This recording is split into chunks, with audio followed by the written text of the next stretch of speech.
Ako si Linda Walker, isang mahirap pero matalinong high school student sa probinsya ng Brookshire. Ang pinakamalaking pangarap ko ang makapasok sa Luminara University, makapasa ng civil service at magka-residency.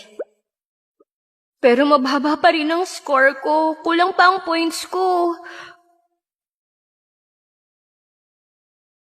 650 sa probinsya ng Brookshire, di nga ako makapasok mismo sa top 1,000. Doon pa kaya sa Luminara?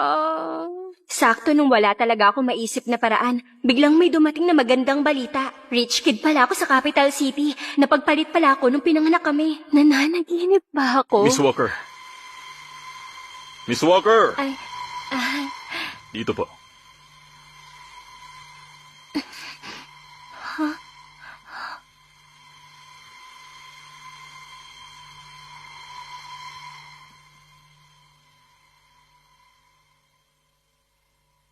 Miss Walker, sandali lang po.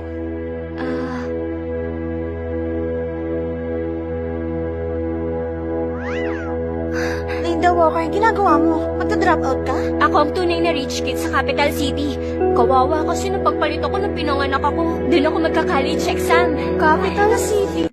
Linda, sa mga nobela, laging todo suporta ang mayayamang magulang sa peking anak. Ingat ka, ha?